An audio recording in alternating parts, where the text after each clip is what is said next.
안녕하세요. 끝까지 보면 확실히 도움이 되는 엄빠TMI TV입니다. 여러분, 은행 거래는 이제 우리의 일상에서 때려야 뗄 수 없는 존재가 됐습니다. 계좌 이체는 물론이고 현금이 필요할 땐 ATM 출금, 급할 땐 모바일 뱅킹까지 하루에도 몇 번씩 은행 서비스를 이용하고 계실 겁니다. 국민은행, 신한은행, 우리은행, 하나은행, 농협, 기업은행 같은 시중은행을 이용하시는 분들도 많고 신협, 수협, 새마을금고 같은 지역 금융기관도 많은 분들이 함께 사용하고 계시죠. 특히 요즘은 한 군데만 이용하기보다는 여러 금융기관에 계좌를 개설하고 예금을 분산하거나 적금을 나눠서 가입하시는 분들도 많습니다. 그런데 최근 이렇게 금융기관을 이용하시는 분들이 꼭 알아두셔야 할 중요한 변화가 발표되었습니다. 오늘 이 영상에서 그 내용을 자세히 알려드릴 테니 꼭 끝까지 함께 해주세요. 먼저 9월 1일부터 시행되는 중요한 변화 하나 소개해 드릴게요. 바로 예금자 보호 한도 상향에 대한 소식입니다. 기존에는 금융기관 한 곳당 1인 기준으로 원금과 이자를 합쳐 5천만 원까지 보호를 받을 수 있었는데요.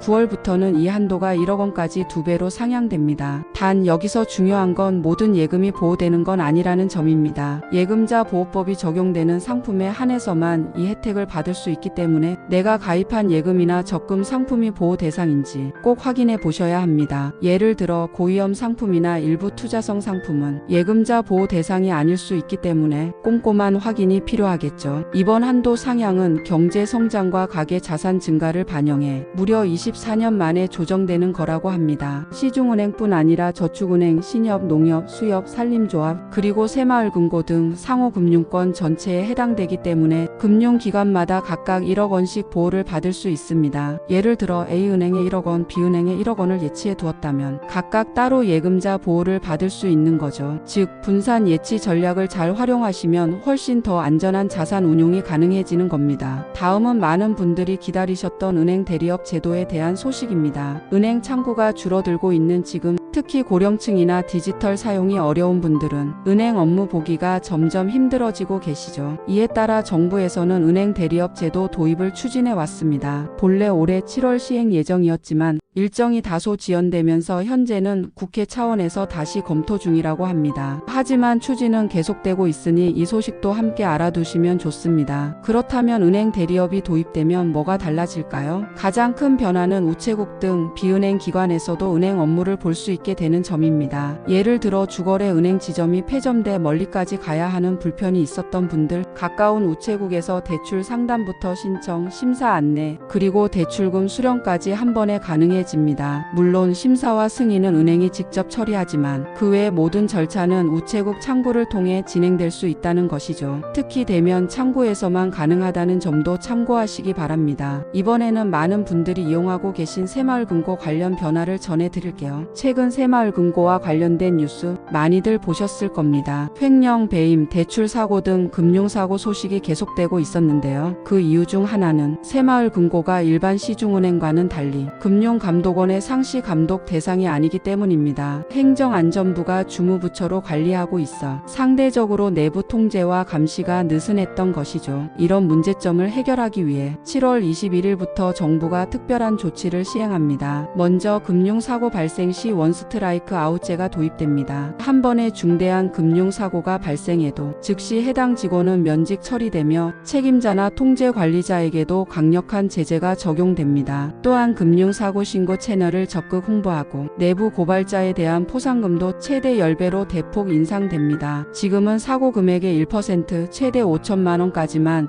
지급되던 포상금이 앞으로는 사고 금액의 10% 최대 5억 원까지 지급된다는 거죠. 내부 신고 활성화를 위한 강력한 제도적 장치입니다. 또한 9월 말까지는 금융사고 발생 가능성이 높은 새마을금고를 대상으로 집중 특별 점검도 실시합니다. 이후에도 전국 새마을금고를 분기별로 상시 점검하고 내부 통제가 부족한 곳은 중앙회 직원이 직접 실사에 나서 개선 조치를 취할 예정이라고 합니다. 이처럼 정부는 금융 소비자인 국민들의 자산을 안전하게 보호하고 새마을금고의 투명성과 신뢰도를 높이기 위해 여러 가지 실질적인 대책을 시행하고 있습니다. 시중은행이든 신협이든 새마을금고든 내가 돈을 맡긴 기관이 어떻게 관리되고 있고 어떤 제도들이 시행되는지 꼼꼼히 챙기시는 것, 이제는 선택이 아니라 필수입니다. 앞으로도 금융 관련 제도나 제도 변경 사항이 있으면 저희 언바티 MITV가 빠르게 정리해서 전해드릴 테니 구독과 좋아요, 알림 설정 꼭 부탁드립니다. 오늘도 끝까지 시청해 주셔서 진심으로 감사합니다.